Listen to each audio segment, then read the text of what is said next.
Social media mandinotswera nichiona kuti nyaya dziri kufamba sei. Aiwa, ndinayo nyaya yandiri kufambirwa zukuru yeambassador vari kunzi vazviita zvakare zviri kuvaita kuti vatrende zvakanyanya mazuva ano handiti. So chiteerera kana wanga usati wasubscribe this channel, I kindly ask you kuti udii usubscribe turn on your notification bell kuitira kuti pega pega patinouploada mavideos you will be notified. Also don't forget kuenda kunolike nekufollow our Facebook page rakanzi Saint TV handiti. Ndichitoti maswera sei, mamuka sei, zviri kudii kwese kwamuri vazukuru vasekuru Saint. So inzoeka vazukuru Lady Squander ndiye ambassador wemangoma handiti.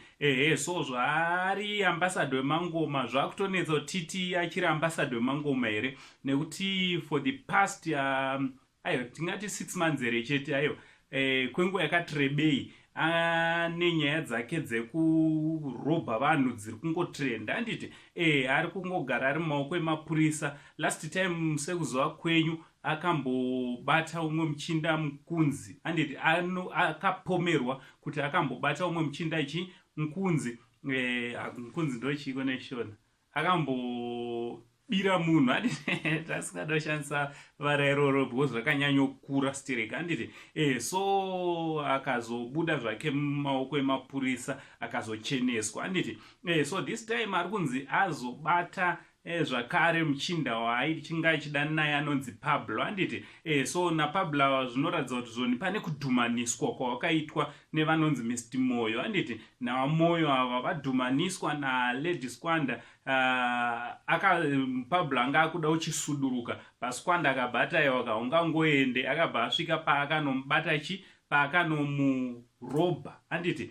Obva wamukidnepa, obva wamurova, obva waita zvezvo zvakaita nazvo. But Lady Squander ndiye ari kunzi ndiye anga ari ring leader patimu yachona yese pavakaita zvinhu izvi handiti. Chinova chinhu chinorwadzwa zukuru. Unobva watoshayiwa kutoti chii chiri kuitika handiti.